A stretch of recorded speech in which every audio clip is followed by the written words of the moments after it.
Pío XII y el canto de cisne de la tradición. El asedio al último monarca, 1939 a 1958. Durante décadas, la maquinaria propagandística del mundo moderno ha intentado sepultar bajo una montaña de infamias la memoria de uno de los pontífices más santos, más inteligentes y más incomprendidos del siglo XX. Le han colgado el epíteto de el Papa del Silencio. Han intentado vincular su figura ascética al peor horror de la Segunda Guerra Mundial mediante una leyenda negra fabricada con precisión quirúrgica. Pero la verdad, conservada durante décadas en los archivos del Vaticano, emerge hoy con la fuerza de un rayo para desarmar las narrativas de la modernidad. Mientras las grandes potencias aliadas miraban hacia otro lado por conveniencia geopolítica, este picario de Cristo tejió, desde la soledad de su escritorio, una red de información, refugio y salvamento que historiadores como Pinchas Lápide, diplomático judío, atribuyen a la protección de cientos de miles de vidas. Convirtió iglesias, sótanos de conventos y estancias del propio Palacio Apostólico en refugios clandestinos. Pío XII salvó almas utilizando el arma más difícil de dominar, la prudencia heroica. Bienvenidos al capítulo 5, Pío XII y el canto de cisne de la tradición.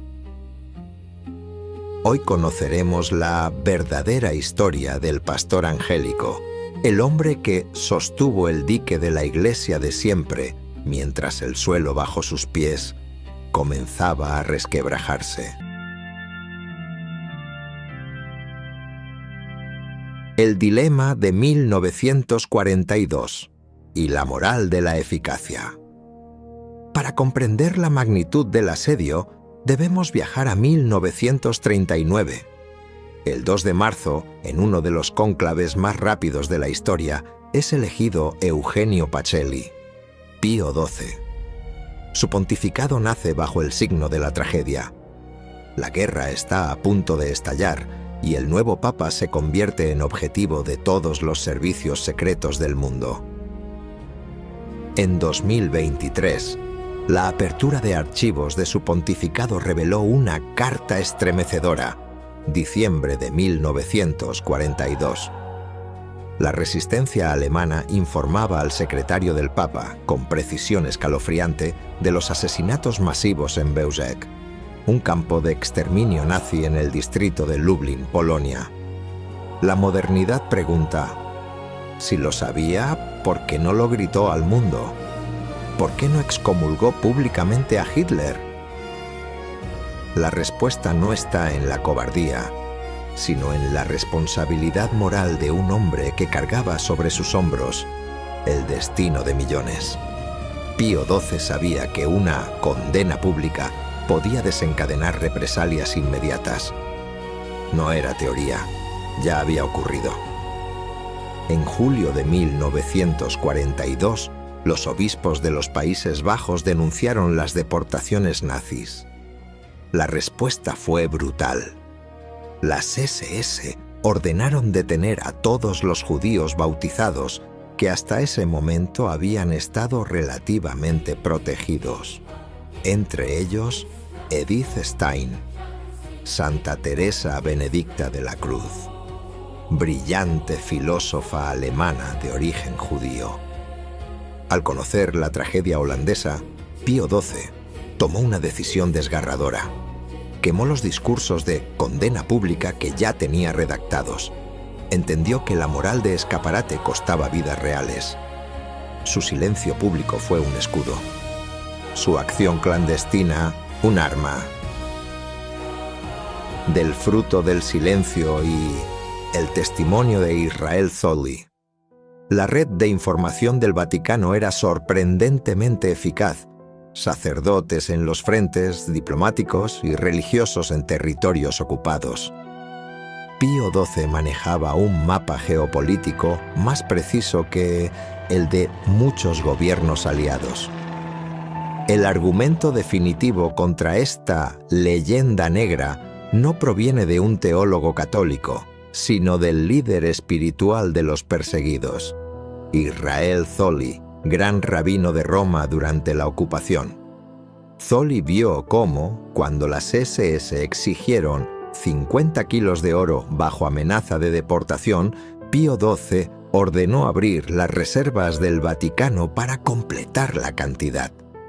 Vio también cómo palacios extraterritoriales albergaban a miles de judíos. El impacto fue tan profundo que en 1945 Zolli pidió el bautismo y adoptó el nombre de Eugenio en honor a Pacelli. Un hecho histórico, una gratitud que no admite propaganda. La trampa de la posguerra y la nueva religión secular. Tras 1945, el respiro fue breve. El nazismo había caído, pero emergía un peligro aún mayor: el avance soviético. Stalin había devorado media Europa y amenazaba a Italia en las elecciones de 1948. Pío XII, desesperado por evitar que Roma cayera bajo un régimen totalitario, apoyó con fuerza a la democracia cristiana italiana y vio en Estados Unidos un contrapeso al comunismo. Pero aquí se produjo un error de cálculo. No un error moral, sino geopolítico. Pacelli creía que la democracia, siendo gobierno de mayorías y en esos años eran sociológicamente católicas, favorecerían con el voto católico a la Iglesia. Pero lo que no advirtió fue que la democracia liberal no era un tablero neutro, sino una religión secular. Un sistema que seduce, anestesia y disuelve lo sobrenatural sin necesidad de persecución. El comunismo mata el cuerpo y el liberalismo mata el alma. Bajo el brillo del consumo y el mito del progreso, la fe comenzó a evaporarse sin disparar una sola bala. El contraataque doctrinal y el cenit de la tradición, 1950. Mientras Occidente se embriagaba con la prosperidad material de la posguerra, dentro de la Iglesia se continuaba gestando la amenaza infinitamente más sutil: el modernismo que San Pío X había combatido con mano de hierro a principios de siglo. No había muerto. Se había refugiado en las sombras de los pasillos del Vaticano y al amparo del caos de la Guerra Mundial había mutado. Teólogos franceses y alemanes, ocultándose bajo la respetable etiqueta académica de la Nouvelle Théologie o Nueva Teología, proponían una agenda revolucionaria: reinterpretar el dogma católico a la luz de las filosofías existencialistas y contemporáneas. Ya no atacaban los templos desde fuera, cambiaban la mente de quienes enseñaban dentro. Pío XII reaccionó con una fuerza doctrinal implacable. El 12 de agosto de 1950, publicó la encíclica Humani Generis, condenando de forma frontal estos errores doctrinales y advirtiendo con la autoridad de las llaves de Pedro que el dogma es inmutable y no puede adaptarse jamás a las modas intelectuales del mundo. Con este documento, el Papa descabezó temporalmente la cúpula de la disidencia. Entre los señalados por Roma, dos nombres destacaban como auténticos dinamiteros del dogma: el jesuita Henri de Lubac y el dominico Yves Congar. De Lubac había publicado un libro titulado Sobrenatural, un misil directo contra la teología tradicional de Santo Tomás de Aquino. En su obra borraba la frontera entre la naturaleza humana y la gracia divina, argumentando que el hombre ya lleva un deseo natural e intrínseco de lo divino por el solo hecho de nacer. Roma vio en esto un peligro mortal. Si lo humano y lo sobrenatural se confunden, La Iglesia, los sacramentos y la misma redención de Cristo dejan de ser estrictamente necesarios. La religión se convierte en mera sociología. Por orden directa del Vaticano, a de Lubac se le retiró la cátedra en Lyon y sus libros fueron purgados de los seminarios y se le prohibió publicar. Por su parte, Yves Congar desafiaba la inmutabilidad de la Iglesia con su tratado Verdadera y Falsa Reforma. Congar defendía un ecumenismo radical donde la Iglesia católica ya no debía buscar la conversión de los protestantes, sino dialogar y aprender de ellos, relativizando la autoridad del Papa. Para la Roma tradicional, esto destruía el dogma de que el catolicismo es la única y verdadera Iglesia de Cristo. La censura sobre Congar fue un auténtico calvario. Desposeído de sus cargos, fue sometido a un exilio forzoso que lo llevó desterrado de París a Jerusalén y de ahí a Cambridge bajo una estricta vigilancia que controlaba cada línea que escribía. Al apartar a de Lubac y a Congar, Pío XII creyó haber salvado los muros del santuario. Lo que el pastor angélico no podía prever es que la censura alimentaría el mito de estos hombres ante el clero más joven, transformándolos en mártires del intelecto. Esperaron pacientemente en las sombras, sabiendo que las tornas cambiarían tras la muerte del pontífice. Ese mismo año, el 1 de noviembre de 1950, ante una plaza de San Pedro desbordada por millones de almas venidas de todos los confines de la tierra, Pío XII proclamó, en un acto de infalibilidad papal ex cátedra, el dogma de la Asunción de María en cuerpo y alma a los cielos. Aquel acontecimiento no fue solo un acto de profunda devoción mariana. Fue, en realidad, un desafío místico y teológico lanzado al rostro de un siglo ebrio de escepticismo y horrorizado por el fantasma de la bomba atómica. Mientras el mundo rendía culto a la materia y a la destrucción, la Iglesia de siempre proclamaba la glorificación de la carne santificada en la eternidad. Aquel día de noviembre fue el último gran estallido de gloria, orden y majestad de la Roma tradicional. Su canto de cisne antes de que el dique comenzara a ceder. El secreto en los pasillos del Vaticano y el aviso profético. Tras 1950, la salud de Pío XII se quebró. Gastritis crónica, insomnio, tratamientos agresivos. El Papa se aisló en Castel Gandolfo. Ese aislamiento permitió que una camarilla de la curia controlara la información que llegaba al pontífice. La indisciplina teológica crecía. Y aquí entra un testimonio decisivo, el del padre Charles Moore, basado en su amistad con la madre Pascualina Lenner, asistenta personal del Papa. Según ella, Pío XII contempló seriamente convocar un concilio para cortar de raíz la infiltración doctrinal. Pero tras noches de oración le confesó: no veo posibilidad. Los cardenales no están preparados. No es un documento archivístico, es un testimonio directo. Pero su coherencia con los hechos posteriores es escalofriante. Pío XII comprendió que un concilio en ese momento sería el instrumento perfecto para que el modernismo tomara el control. Prefirió resistir solo. El asalto en las sombras, el factor Bugnini. Mientras el anciano pontífice se consumía en Castel Gandolfo, los laboratorios de la infiltración operaban dentro de los propios muros del Vaticano.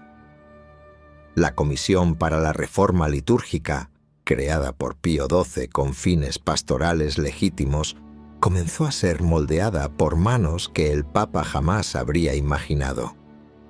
Es aquí donde aparece un nombre que, con el paso de los años, se convertiría en uno de los más controvertidos del siglo XX, Annibale Bugnini. Bugnini no era un teólogo brillante ni un místico profundo. Era algo más peligroso, un organizador incansable, un burócrata hiperactivo, un arquitecto paciente con un talento extraordinario para moverse entre despachos, comisiones y pasillos. Formado en el ámbito litúrgico, había sido profesor en el Laterano y colaborador en revistas especializadas.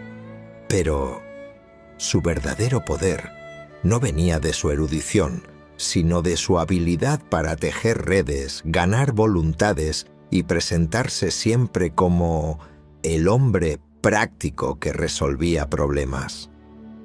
A mediados de los años 50, mientras la salud de Pío XII empeoraba, Bugnini y su círculo comprendieron que el momento era propicio.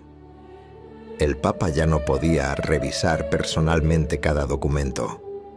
La curia filtraba información, y la comisión litúrgica, que debía limitarse a ajustes prudentes, se convirtió en un laboratorio silencioso.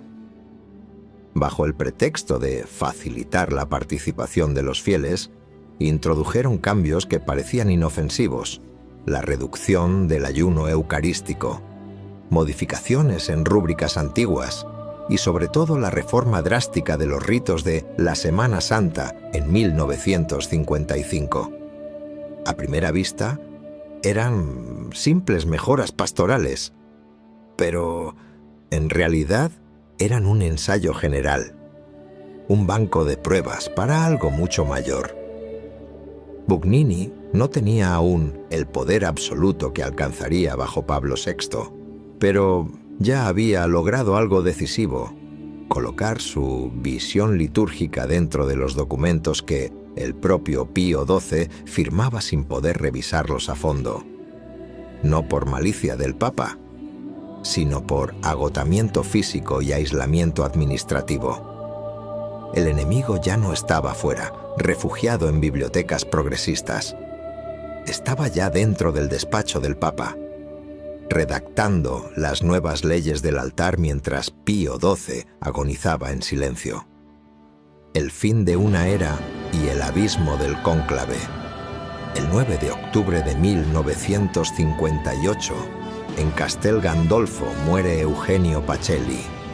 Con él no muere solo un hombre, muere una época. El último gran monarca espiritual del Vaticano, el dique humano que contenía a los lobos. El trono queda vacío, y los conspiradores que esperaron décadas saben que ha llegado su hora. En octubre de 1958, los cardenales entran en cónclave buscando un papa de transición, un anciano amable, diplomático, que no haga ruido. La fumata blanca asciende. Aparece Juan XXIII. La curia respira aliviada. Creen haber elegido un pontífice inofensivo. No saben que ese anciano bonachón lleva en su mente un plan que hará temblar los cimientos de la Iglesia. El caballo de Troya acaba de cruzar la plaza de San Pedro. Pero en el próximo capítulo ya hablaremos sobre Juan XXIII y la apertura de las compuertas. Si este capítulo te ha ayudado a comprender la prudencia heroica de Pío XII y las grietas ocultas que prepararon la crisis de la Iglesia, apoya este proyecto independiente. Dale me gusta, comparte este episodio y suscríbete a La Guarida del Oso. Tu apoyo es el motor que nos permite seguir analizando con serenidad y fidelidad a la tradición en los momentos donde la fe y la historia se cruzan. Hasta el próximo capítulo. Queridos amigos.